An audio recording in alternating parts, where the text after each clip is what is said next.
மாரி செல்வராஜ் எப்படிப்பட்ட டைரக்டர் அப்படின்ட்டு எல்லாருக்கும் தெரியும். அவர் ஷூட்டிங் ஸ்பாட்ல எப்படி அ அவருடைய வொர்க் அவர் கரெக்ட்டா வாங்குறது தான் அந்த அடிக்கிறது, திட்டுறது, சம்திங் அந்த மாரிலாம் போறது. அவருக்கு வந்து உங்கள ரொம்ப புடிச்சிருக்கு. ஆடியோ லான்ச்லயும் சொன்ன ஒரு மேட்டர் தான். அது எப்படி சார் உங்க 2 பேருக்கான பாண்ட் எப்படி உருவாச்சு? எப்படி எவ்வளோ ஒரு அவர எப்படி உங்களுக்கு இவ்வளோ பிடிச்சிருந்தது? சார் எனக்கு தெரியல சார். சீரியஸா என்னன்னா, அ நம்ம வேலையா, உண்மையா இருக்கணுங்கிறதுக்கு. எனக்கு மாரி சார வந்து பரியேறும் பெருமாள்லேருந்தே பிடிக்கும். ஓகே. எனக்கு வந்து அவர்ட்ட வேலை பார்த்ததுக்கு அப்புறமாலாம் இல்ல. எனக்கு பரியேறும் பெருமாள் படம் பார்த்துட்டு வந்த அன்னைக்கே, இந்த மனிதரோட நம்ம வேலை செய்யணும்.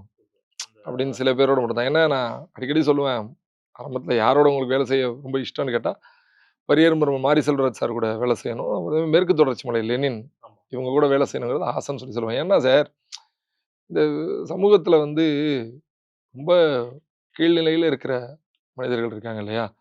அவங்களுக்காக பேசுறதுங்கிறது ரொம்ப முக்கியம் சார். ரொம்ப தேவை சார் அது. நீங்க மேற்கு தொடர்ச்சி மலைய எடுத்துக்கிட்டீங்கன்னா, ஒ ஒரு சாதாரண கூலி ஆள். அவனோட அன்றாட பிழைப்பே வந்து கீழேருந்து ஒரு மூட்டை ஏலக்காவ தூக்கிட்டு மேல போய் இறக்கிட்டு வர்றதும், அங்கேருந்து திரும்ப கீழ வர்றதும். அது ஒரு பெரிய பயணம் அது. அதுல தினம் கூலி வேலை செய்றவன். அவன் ஆசைப்பட்டு, ரொம்ப சிரமப்பட்டு, கொஞ்சம் கொஞ்சமா பணத்த சேர்த்து, ஒரு சின்ன ஒரு இடம் வாங்குவான். அத அவன்கிட்டேருந்து தட்டி பறிச்சு, அதிலேயே அவன கடைசியா செக்யூரிட்டியா உட்கார வைப்பாங்க.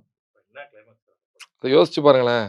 இந்த உலகம் வந்து உழைப்பாளர்கள் பயங்கர நேர்மையா இருந்து உழைச்சு முன்னேறுனா, அத என்ன செய்யும் திரும்ப உங்களுக்குங்கிறது வந்து பயங்கரம்ல சார் இது. ஆமா.